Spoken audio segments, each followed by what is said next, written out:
Oftentimes, I speak to owners and I'm like, how are you teaching your teachers? And I'm going to ask you the same thing.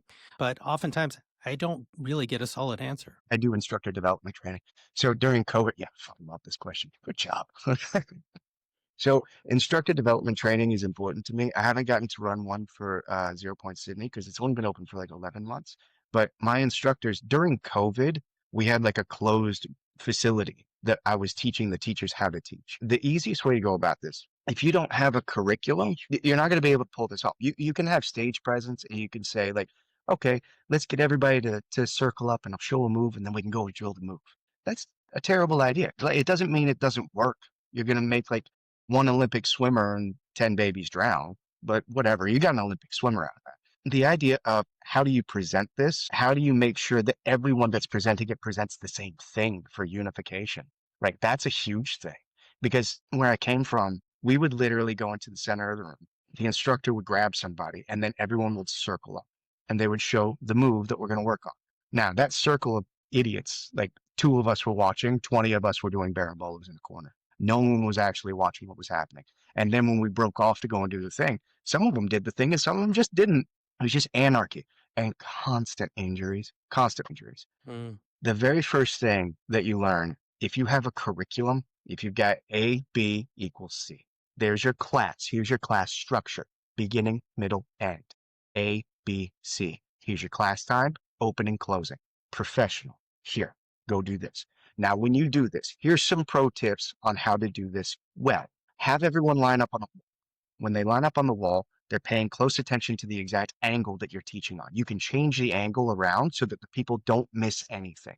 And if everybody's standing on the wall, there's not four of them over there doing barambolos in the corner. If they're doing barambolos in the corner, two of them that are on the wall watching those idiots instead. You have their attention. You have an audience. Now, when you have an audience, you present the product. The product presentation for the product, beginning, here's context, beginning, middle, end. Is there any questions? It goes much deeper than that. Is there a question? Yeah, this, and this. That's a very good question. We don't really have a lot of time for that answer, but come and see me after the class. So there's like little pro tips on like, yeah, but what if he does this, and this, and then he moves into this? There goes your class. There goes 45 minutes of your class trying to explain to a blue belt that the blue belt is blue belting. Stop being such a blue belt. Settle down, pay attention to this one thing. I got your back. When that's over, I'll explain it. There's these tiny little tips and tricks along the way on how you present these classes that make them run smooth and make them sink in deep. When I teach my instructors, I have them come in and we do the syllabus. Here's a class. My favorite class is the Kimura. All I want you to do, I want you to teach manage the distance, manage the damage, body fold takedown, roll off, push, Kimura. That's a whole class.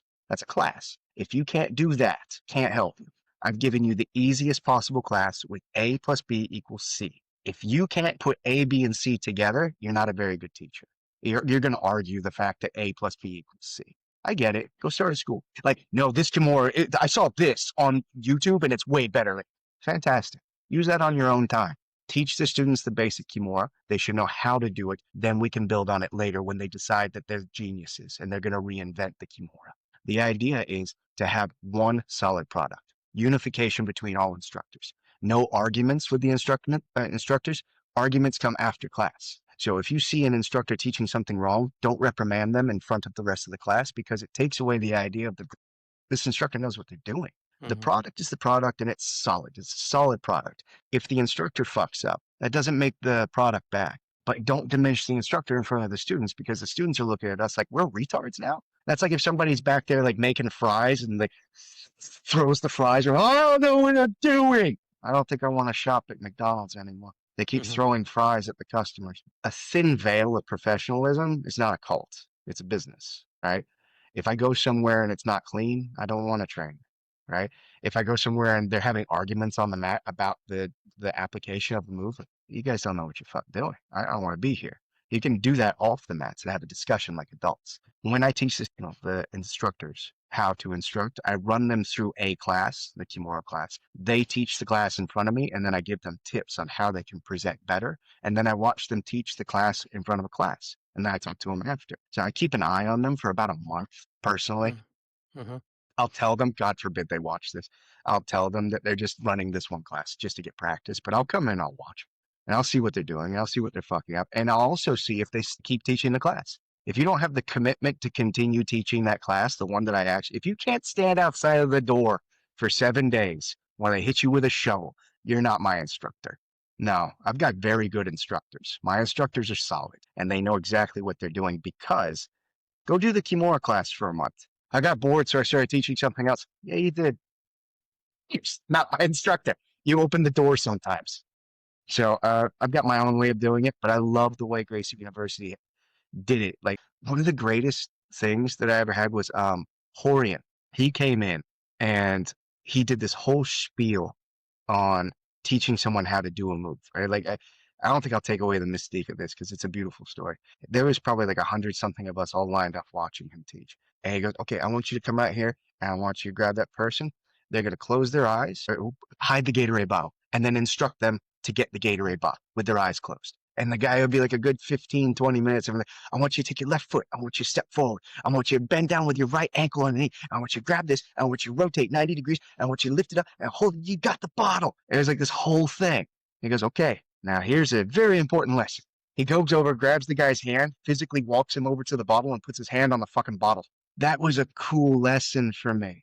Man, not everybody needs to have 1,000-hour Donahue speeches. Some Hmm. people need to physically, I'm not shitting on John. I actually love John. Some people want you to just grab their hand, put it on the bottle, and go, "Good work. You did a really good job. Try again." That's another thing, by the way. There's a lot of schools where it's like you just tough it out. Not everybody's a tough it out person. When you praise them for their efforts and then you correct them for what they did, like they fucked up. "Hey, man, that was good job, but let's see if we do it like this, and this." And then they do it again. You go, "That was perfect. Good work." Praise, correct, praise. That changes a lot of view on students, man. They Hmm. don't just go in there to grind, to hustle to the grind, and then they go home and grind some more in an ice bath. This is a hobby for some people. They just want to learn how to defend themselves. So making them feel good about being in that room is a huge thing. So surprisingly, I make people feel good about being in a room.